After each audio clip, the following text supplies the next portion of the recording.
भी लगा देते हैं। सबसे पहली बात यह है कि आप लोगों के पास जून 2025 की पे स्लिप होनी चाहिए। उस जून 2025 की जो पे स्लिप है उसके ऊपर आप लोगों का जो टोटल टैक्स डिडक्टेड है वो लिखा होगा। अगर मैं यहाँ पर सबसे पहले आपने एक काम करना है कि ये मैंने एक्सेल शीट बनाई हुई है, आप लोगों के साथ ऑलरेडी शेयर भी की हुई है। और अगर शेयर नहीं है तो हम इसको जो है वो चेक कर लेते हैं, ये देखें।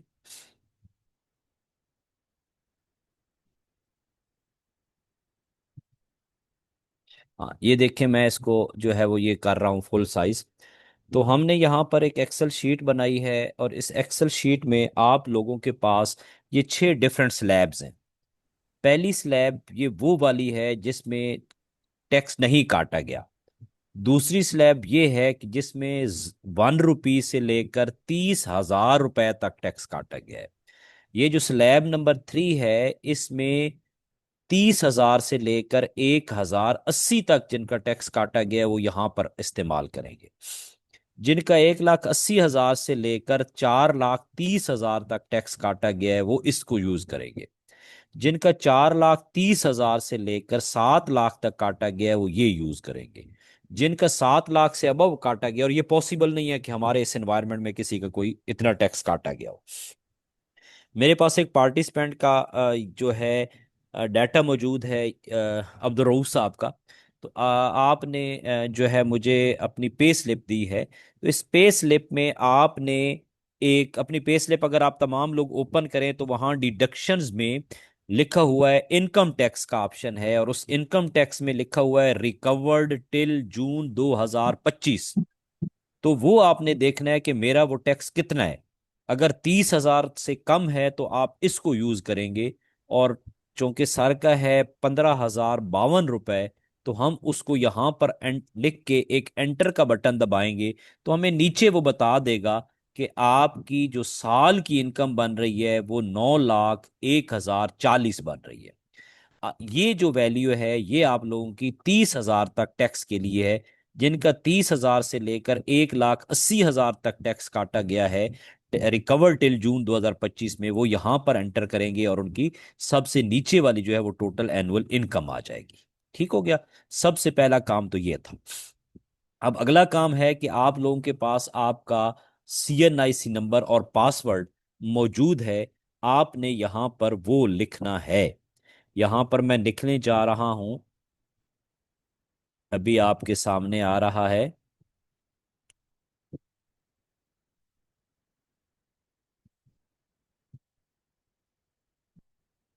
ये हमारा CNIC नंबर है।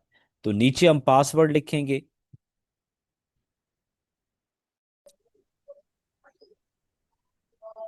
ये आप लोगों के ये आप लोगों के सामने मैंने पासवर्ड जो है वो एंटर किया है। दोबारा एंटर करते हैं इसको।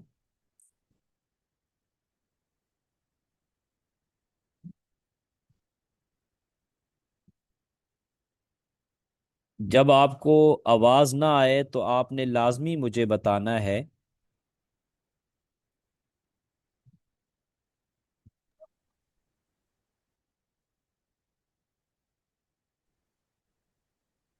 मैंने पासवर्ड एंटर किया और अब इस पे लॉगिन किया। अभी हमारे पास ये लॉगिन हो जाएगा। आपके सामने यहाँ पर ये कह रहा है इनवैलिड क्रेडेंशियल है। क्या नाम है? अब्दुल रहमान साहब, मुझे काइंडली बताइएगा कि क्या आपका यही पासवर्ड था जो आपने मुझे शेयर किया है। दोबारा मैं चेक करता हूँ।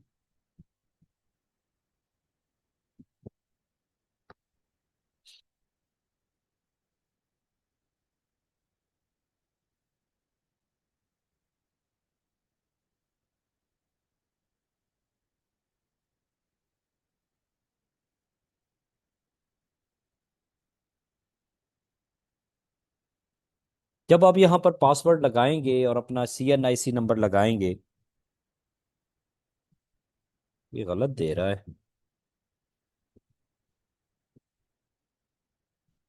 अब्दुल रऊफ साहब, मुझे ज़रा अलग से मैसेज कीजिएगा प्लीज़। मैं दोबारा चेक करता हूँ। देखते हैं शायद।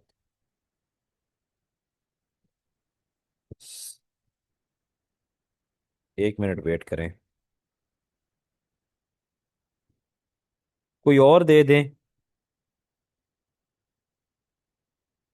मैं अपना लगा लेता, लेकिन मैंने अपना फॉर्म फिल करके सबमिट कर दिया, जिसकी वजह से मेरा अपना जो है वो पासवर्ड नहीं लगेगा। तो आप में से कोई पार्टिसिपेंट मुझे अपना यूज़र नेम और पासवर्ड दे दे, तो मैं उनके थ्रू जो है वो लॉगिन करके आपको समझा दूंगा।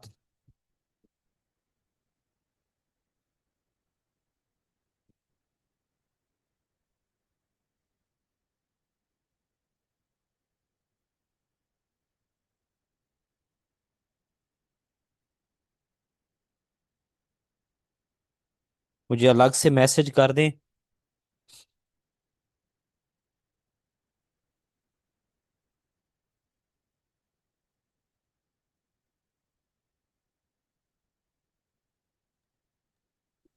सर सलामकुम। मैंने आपको अलग से मैसेज सेंड कर दिया है सर, अपना पासवर्ड और लॉगिन। मैं चेक कर लेता हूँ। मैं 1 मिनट, बस अभी जस्ट 1 मिनट। ये आप लोगों के सामने मैं CNIC नंबर डाल रहा हूँ। आप लोगों का जो यूज़र नेम है वो CNIC नंबर आपका है, वो आपने यहाँ पर डाल देना है। सर ने, इमरान साहब ने मुझे भेजा है।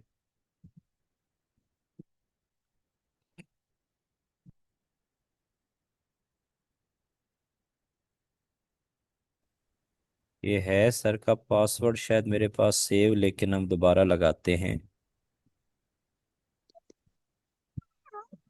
पासवर्ड सर दोबारा, क्योंकि मैंने अभी चेंज भी किया हुआ है ना, मैं तो वही लगा लाजमी। मैं वही लगा रहा हूँ सर, मैं वही लगा रहा हूँ। ये देखें, सर ने मुझे पासवर्ड दिया, ये भी इनवैलिड क्रेडेंशियल आ रहा है। सर अपना ऊपर CNIC नंबर चेक कीजिएगा। ये तो नहीं है सर। अच्छा सी चले। एन आई सी है 382030349753 सर। 0349 0349 75 थ्री। 7537। चले, 1 मिनट। ये देखें, अब से ये सर का जो है ना पासवर्ड लगाने के बाद ये आप लोगों के पास पेज आएगा। यानी इस पेज के बाद हम आगे काम करते हैं। पहला जो पॉइंट है वो सबसे ज्यादा अहम है, कि आपके सामने ये जो स्क्रीन आ रही है इस पे नॉर्मल रिटर्न लिखा हुआ है। आपने इस नॉर्मल रिटर्न पे क्लिक कर देंगे, ठीक है। जो ही नॉर्मल रिटर्न पे क्लिक करेंगे तो ऑटोमेटिकली यहाँ 2025 लिखा होगा, नीचे वाली वैल्यू को सिलेक्ट करना है। तो ये नीचे वाली वैल्यू आ जाएगी 1 जुलाई 2024 से लेकर 30 जून 2025 तक। इमरान साहब, आप मुझे अपनी पे सर स्लिप जून। आवाज बहुत ज्यादा इंटरप्शन हो रही है। अच्छा, पे समझ स्लिप भी नहीं आ सर एक रही। मिनट। अ, ठीक है, आवाज एक मुझे, मिनट। इमरान साहब आपको आवाज मेरी आ रही है?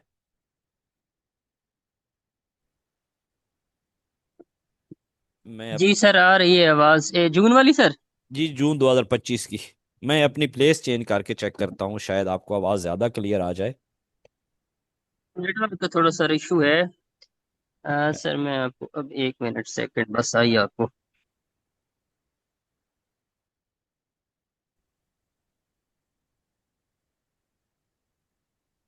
जी सर, मैंने सेंड कर दिए sir, kindly okay, check. Just 1 minute. ये ले जी। अच्छा, अब आवाज क्लियर है या अभी आवाज वैसी ही आ रही है? अब तो ठीक है सर आवाज। चलें। अच्छा, अब आपने यहाँ पर कंटिन्यू करना है। जब यहाँ पर आप कंटिन्यू करेंगे तो आपके सामने ये पेज आ जाएगा, ठीक है। इस पेज पे आपने सबसे पहले जो है वो यस का बटन दबा देना है। यस का बटन दबाने के बाद आपने नीचे स्क्रॉल करके आना है, और यहाँ पर आपने कंटिन्यू का बटन दबाना है। अब ऊपर एक बात याद रखें, यहाँ पर किसी भी चीज़ को टिक नहीं करना। यहाँ से आपने नीचे आते जाना है।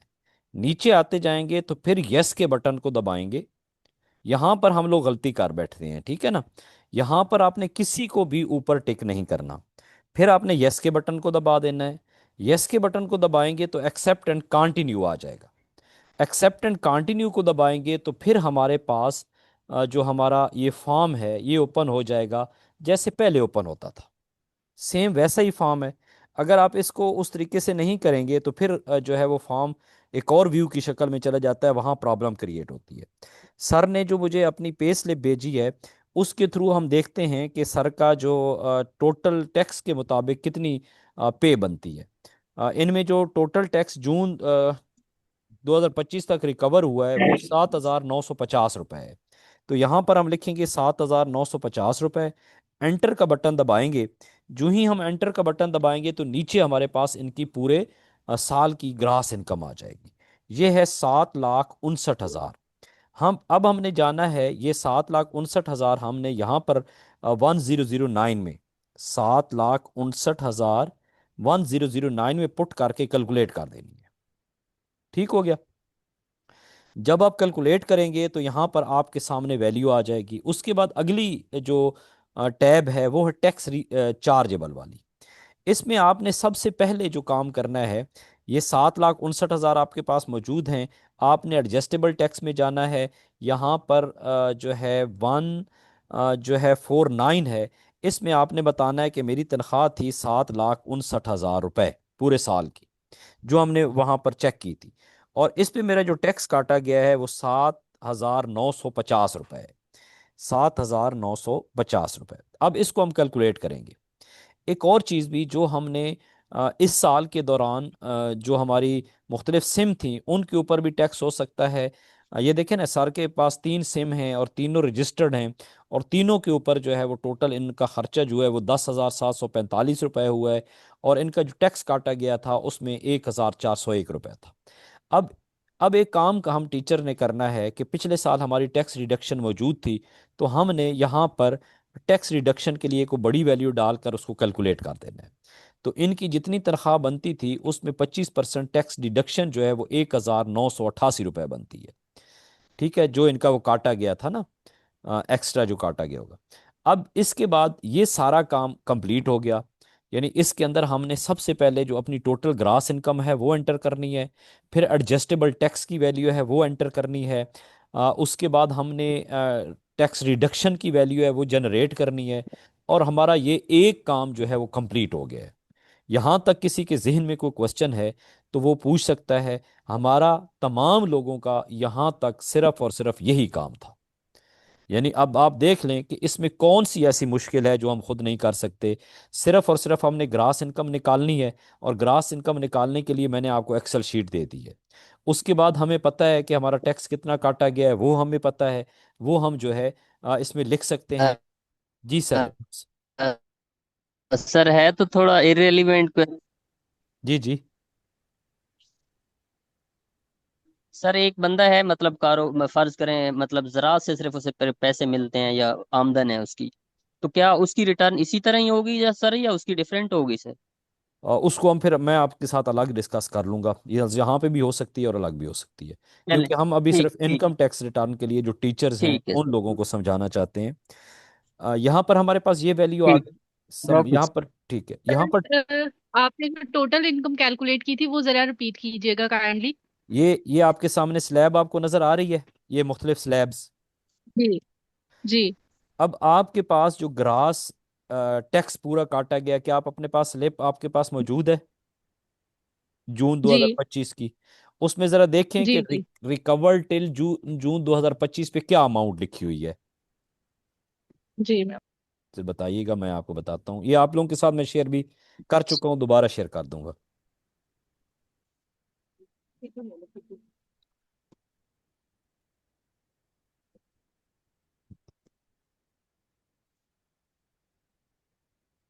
पानी पी लो। मानी। मानी। अपना अपना माइक बंद कर दिया करें प्लीज।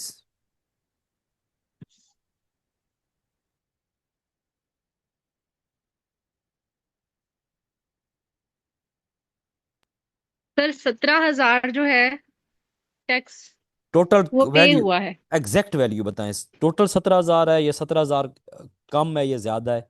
एग्जैक्ट वैल्यू बताएं। 17,861 पेएबल सत्रह है। 17,861 आपका जो काटा हाँ गया है। जी। अब ये मैंने लिख दिया। हाँ जी। 6 लाख से 12 लाख के दरमियान आपकी तनख्वाह बनेगी। क्योंकि 30,000 से कम जब होता है टैक्स तो इट मीन्स हमारी तनख्वाह 6 लाख से 12,000 तक बनती है। 30,000 से ज्यादा होगा तो हम इस हाँ स्लैब जी। को यूज करेंगे, 30,000 से लेकर 1,80,000 तक। अब देखिएगा, मैंने आपकी ये अमाउंट डाली है, एनुअल इनकम टैक्स 17,861। मैं जो ही एंटर का बटन दबाऊंगा, सर एंड वाली। आवाज नहीं आ रही आपकी। जी जी, आप बताएं, अब आवाज आ रही है? जी जी, अब आ रही है। चलें। अब मैंने आपकी अमाउंट यहाँ पर एनुअल इनकम टैक्स में डाली है। अब मैं जो ही एंटर का बटन जी दबाऊंगा, जो एनुअल इनकम है ना पूरे साल की, आप देखिएगा आपकी आ जाएगी। आपकी एनुअल इनकम बन जी रही है 9,57,220 रुपए। जी आप बेशक अपनी वो सारी वो निकाल लीजिएगा स्लिप्स, और उनमें आप प्लस कीजिएगा ग्रास इनकम्स को, जी तो आपकी ये अमाउंट बनती है। जी। इस अमाउंट की बुनियाद सही पर आपका ये सही। टैक्स काटा गया, ठीक है। तमाम लोग इसको अपने ठीक पास सेव कर लीजिएगा। अब यहाँ पर हम पहुंचे थे कि जब ठीक। हमने कहा कि हमने एनुअल इनकम को जो यूज़ किया है वो सारी वैल्यू हमने पुट कर ली है। सबसे पहले एम्प्लॉयमेंट में गए, यहाँ हमने अपनी वो जो ग्रास इनकम निकाली थी वो एंटर की। उसके बाद हम जो है एडजस्टेबल टैक्स में गए। एडजस्टेबल टैक्स में हमारे पास वैल्यू आई 149, जो सैलरी के बारे में है। उसमें हमने अपनी जो ग्रास इनकम पहले लिखी, और हमारा जो टैक्स डिडक्टेड जून 2025 को है वो लिखा, फिर कैलकुलेट कर दिया। इसके बाद हमने टैक्स रिडक्शन इस साल मौजूद थी, हमने टैक्स रिडक्शन में गए और वहाँ को बड़ी वैल्यू डाली और उसको कैलकुलेट किया, तो हमें उसने ये वैल्यू बता दी। ठीक हो गया। अब हमारा जो काम था ये वाला, ये कंप्लीट हो गया है। नेक्स्ट अब हमारा काम क्या है कि हमने वेल्थ स्टेटमेंट में बताना है कि ये जो मेरे पास इनकम आई थी 7 लाख, जो भी मेरी जो ये है वैल्यू कितनी है, क्या है कि 7 लाख। डिडक्शन में जाकर कोई बड़ी वैल्यू डालें, ये बड़ी ये वैल्यू से क्या मुराद है? बड़ी वैल्यू मतलब 1 लाख मतलब डाल दें। कौन सी बड़ी वैल्यू डालनी है? 1 लाख डाल दें, 9,000, 9,09,999 डाल दें। जितना आपका टैक्स काटा गया है उतना डाल दें, तो वो 25% ऑटोमेटिकली फार्मूला लगा के आपको दे देगा। ठीक है। Hello,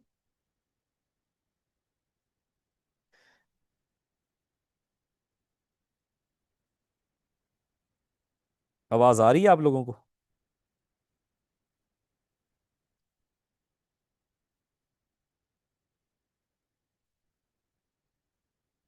hello. सर आपकी आवाज आ रही है।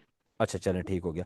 अब यहाँ तक आप लोगों के जहनों में कोई ऐसा क्वेश्चन नहीं होना चाहिए कि चार ये डिफरेंट टाइप्स हैं। सैलरी डालनी है, ग्रास जो है वो आपने इनकम डालनी है, इसमें टैक्स चार्जेबल में उसके सामने जितना टैक्स काटा गया है, और जो ऊपर टैक्स रिडक्शन में है जितना आपका टैक्स काटा गया है, उतना ही डाल दें और कैलकुलेट कर दें, तो आपको वो खुद ब खुद जो है वो कैलकुलेशन करके दे देगा। अब 7,59,000 हमने वेल्थ स्टेटमेंट में जानना है, ठीक है। अब वेल्थ स्टेटमेंट को आसान मैंने बनाया हुआ है कि आपने ये जो सबसे एंड वाला है, रिकॉन्सिलिएशन ऑफ नेट एसेट्स, यहां पर हम जाएंगे, और जो आपकी ग्रास इनकम आपने निकाली हुई है ये 70, उसमें डालेंगे 7,59,000 सर की है, तो हमने यहां डाल के इसको कैलकुलेट कर देना है। अभी हमारे पास और कोई इनकम नहीं है, यानी हमारे पास और कोई इनकम सोर्स नहीं था। ना हमें कोई विरासत से मिली, ना हमारी कोई एग्रीकल्चर से मिली। हमारे पास सिर्फ और सिर्फ पे की इनकम है 7,59,000 रुपये। अब इस 7,59,000 में से हमने कुछ वैल्यू खर्च की है, कुछ हमारे बैंक में है, कुछ हमने अपने एसेट्स बढ़ाए हैं। ठीक है। अब फर्ज किया मैं एसेट के बारे में अब जानने जा रहा हूँ। एसेट में हम जाते हैं, तो यहाँ पर हमारे पास अगर कोई एग्रीकल्चर ज़मीन है, हमारे पास अगर कोई प्लाट है, तो वो सारी चीज़ें हम यहाँ पर एंटर कर सकते हैं। इसके अलावा हम बैंक में जो हमारी अमाउंट है वो लिख सकते हैं। हमारे घर में कोई एनिमल्स हैं वो हम लिख सकते हैं। इसके बाद जो सबसे ज़्यादा अहम चीज़ है वो यहाँ बैंक की डिटेल भी हम दे सकते हैं कि हमारा बैंक जो है उसमें फ़र्ज़ किया, मैं कहता हूँ कि इस वक्त 50,000 रुपये हैं। ठीक है। और उसके साथ साथ नीचे वो बता रहा है कि मोटरसाइकिल है, मोटरसाइकिल की अमाउंट आप डाल सकते हैं, गाड़ी है उसकी अमाउंट डाल सकते हैं।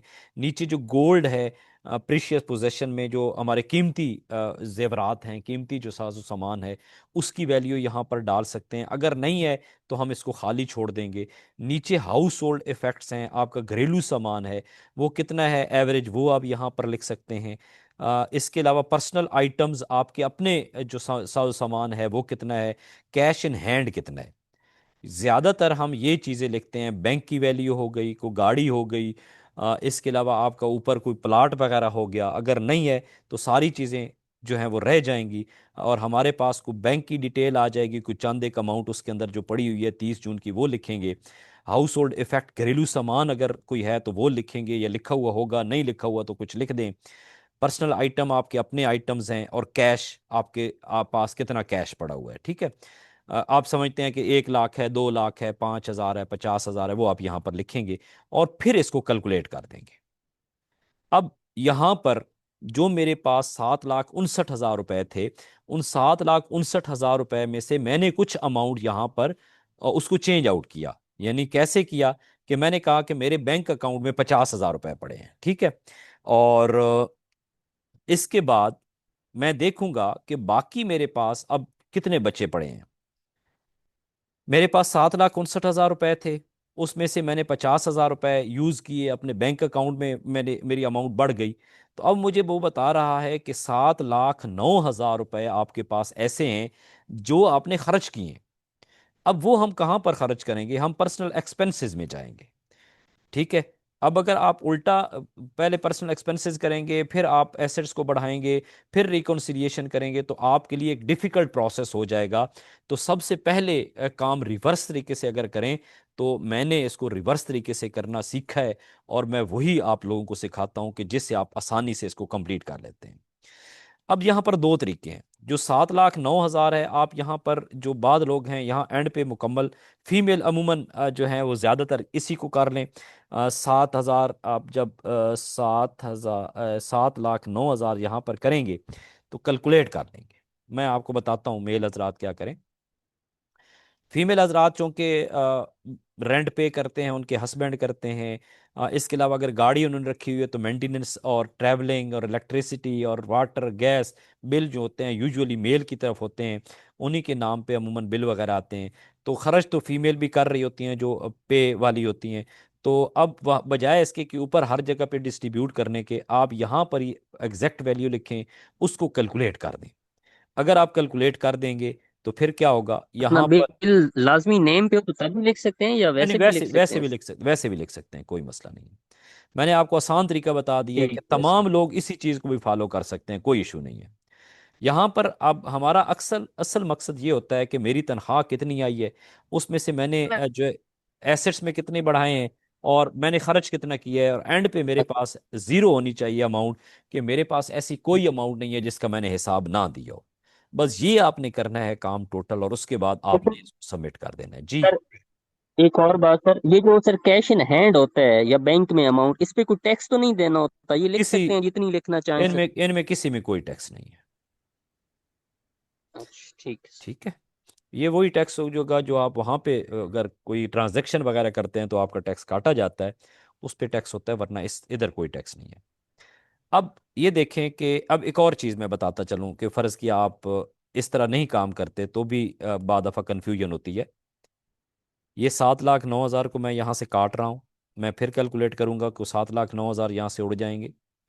अब मैंने यहाँ पर अगर रेंट, मैंने मकान रेंट का लिया हुआ है तो रेंट लिखेंगे, टैक्सेस मेरे हैं तो टैक्स की अमाउंट लिखेंगे।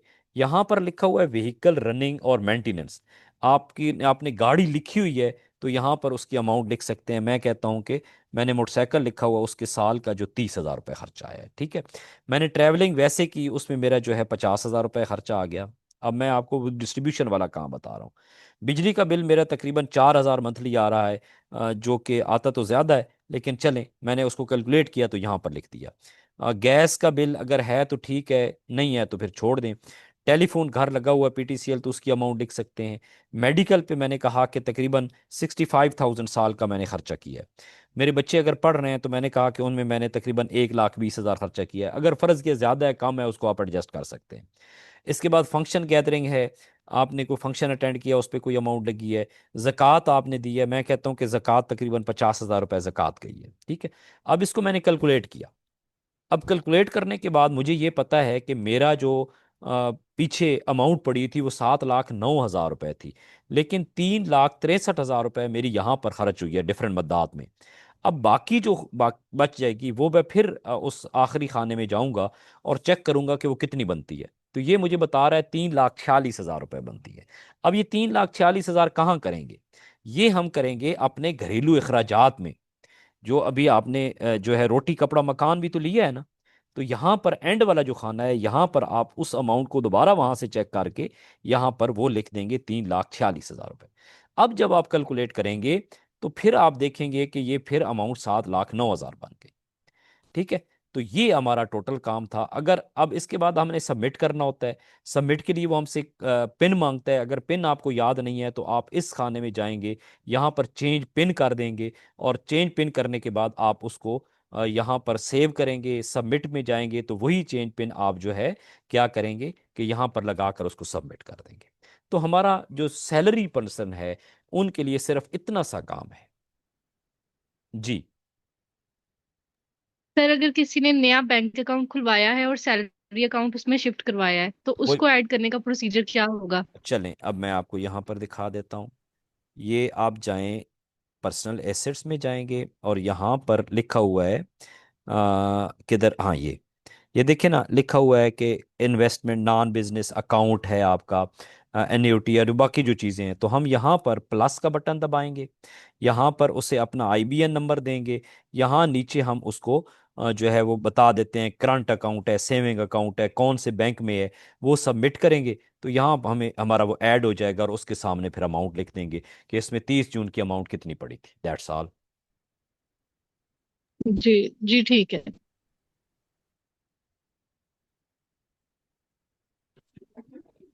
सर सर एक क्वेश्चन है टैक्स आपसे रिफंड का भी बता दें। जी जी। सर क्वेश्चन ये है कि फॉर एग्जांपल हम में से मोस्टली टीचर्स जो है वो पेपर मार्किंग वगैरह करते हैं, तो जब वो एफबीआर ने ऑलरेडी वहाँ पे जो हमारा विद होल्डिंग टैक्स जो है वो डिडक्ट हुआ होता है, वो ऑलरेडी मेंशन होता है, तो वो एरर दे रहा है। तो आप उसको उसमें एक और काम कर लें, ठीक है। उसमें वो जो है ना उसकी स्क्रीन शॉट बनाएं और उसको वहां से रिमूव कर दें, डिलीट कर दें और कैलकुलेट कर दें, ठीक है।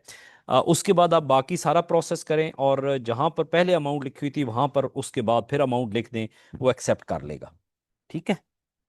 क्योंकि हमने ग्रास इनकम उसे नहीं दी होती ना, और ग्रास इनकम के बगैर वो कहता है कि आपका टैक्स कैसे काटा गया है, तो वो वहां पर एरर दे रहा है। तो हम क्या करेंगे, हम उसको वहां से रिमूव कर देंगे और दोबारा वहां पर उसी जगह पे लिख देंगे जब हम ग्रास इनकम वगैरह पुट कर लेंगे।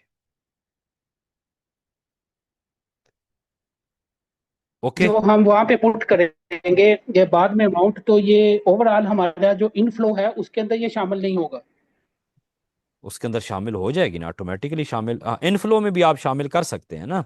फिर आप वहां पर जाएंगे और इनफ्लो में जाकर, जैसा कि ये रिकॉन्सिलिएशन ऑफ नेट एसेट्स है, तो यहाँ पर भी आप उसको ऐड कर देंगे ना। चले ठीक है सर, ठीक बंडल है ऑफ ना। थैंक्स। ठीक है, वेलकम। बस इतना सा काम है जी। अब किसी के जहन में कोई क्वेश्चन होगा तो हम उसको ग्रुप में भी डिस्कस कर सकते हैं, और भी किसी को कोई कंफ्यूजन होगी सर तो आप मुझसे सेपरेटली भी चेक करें। टैक्स रिफंड का भी बता रहे थे। किस चीज़ का? सर टैक्स रिफंड का। हाँ, टैक्स रिफंड का। तो ये अगर ऊपर आप देखें ना तो एक रिफंड की जगह आ रही है, नजर आ रहा है रिफंड का एक ऑप्शन, ये ऊपर, सबसे ऊपर। रिफंड वाले को क्लिक करेंगे तो यहाँ पर लिखा हुआ application of refund of tax paid. ठीक है, इस पे हम क्लिक करेंगे तो यहाँ पर उसे बताएंगे 2025 साल का मुझे रिफंड चाहिए। तो ये यहाँ पर उसको कंटिन्यू करेंगे तो हमारे सामने एक पेज आ जाएगा। उस पे जस्ट वो हमसे पेमेंट पूछेगा कि कितना रिफंड है। ये वो रिफंड होगा जो हमारा यहाँ पर आ रहा होगा। मैं यहाँ पर आपको दिखा भी देता हूँ। ये देखिएगा, जब हम कंप्यूटेशन करेंगे ना इसकी ऊपर वाली इनकम में, तो ये मुझे रिफंड दिखा रहा है, कितनी अमाउंट दिखा रहा है जी, ये मुझे रिफंड दिखा रहा है 3,389 रुपये। तो ये मैं वहाँ पर उसको जस्ट बता दूंगा कि इतनी मेरी अमाउंट है और जस्ट सबमिट कर दूंगा। यानी हमने क्या करना है, इस अमाउंट को अपने पास सेव रखना है, और उसके बाद रिफंड वाले में जाना है। ये ऊपर जो रिफंड का ऑप्शन आ रहा है, इस रिफंड में जाकर ये tax paid in excess refund में जाएंगे, यहाँ पर 2025 लिखेंगे, कंटिन्यू करेंगे। ये उस वक्त होगा जब आप इसको सबमिट कर देंगे ना, अपनी रिटर्न सबमिट करेंगे, उसके बाद आप रिफंड कर सकते हैं। फिर आप कंटिन्यू दबाएंगे और जस्ट वो आपसे अमाउंट पूछेगा कि कितनी अमाउंट देनी है। तो जितनी अमाउंट आपकी यहाँ पर रिफंड में आ रही होगी वो आपने यहाँ पर अमाउंट देनी है। और ये कहाँ पर हमें मिल रही होगी, ये हमें कंप्यूटेशंस में मिल रही होगी। और कंप्यूटेशंस कहाँ पर है? ये जो टैक्सेस वाला खाना था, इसमें सबसे नीचे कंप्यूटेशन आ रही है, ठीक है ना।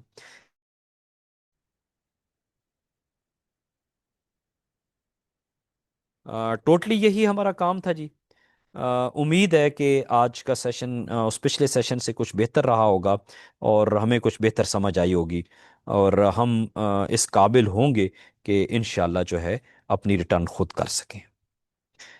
ठीक है जी, हम ख़त्म करते हैं। किसी के ज़हन में कोई क्वेश्चन होगा तो फिर वो ग्रुप में पूछ सकता है। अपनी दुआओं में याद रखिएगा ना जी। जी जी पूछें। स्टिल वो पता ही नहीं चला कि कैसे कि कितना जो है। ये फिल कर लेंगे ना, अपनी रिटर्न फिल कर लेंगे, तो हम 15-20 दिन के बाद रिटर्न फिल करने के बाद हम वो जो रिफंड वाला ऑप्शन है उसको हम यूज़ करेंगे, और तमाम लोग रिफंड वाले ऑप्शन को चेक कर सकते हैं। सबसे पहला हमारा काम ये है कि हमने अपनी जो इनकम टैक्स रिटर्न है उसको सबमिट करना है। जब सबमिट हो जाएगी तो उसके बाद हम इस काबिल होंगे कि हम रिफंड के लिए अप्लाई कर सकें। तो पहले हमारा काम क्या है कि हमने सबसे पहले जो काम करना है वो अपनी इनकम टैक्स रिटर्न जो है वो सबमिट करनी है। बुशरा अशरफ कह रही हैं कि उन्हें समझ नहीं आ रही। बुशरा मैडम आप बताइएगा क्या समझ नहीं आ रही, प्लीज़ माइक ओपन कीजिएगा।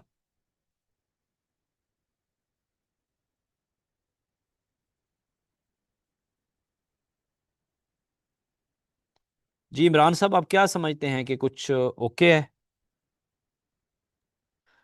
बस जी जी सर, ठीक है माशाल्लाह। चलें। मैम आप काइंडली सर एंड पे थोड़ा सा वो अलग ना एग्रीकल्चर वाला काइंडली ना एंड पे ये देखिए ना, यहाँ पर हमारे पास फॉरेन सोर्सेज में एग्रीकल्चर अमाउंट आ रही है। तो agriculture amount I think 7 lakh sir अगर या, टाइम हो तो प्लीज समझा दीजिएगा थोड़ा सा। ठीक है।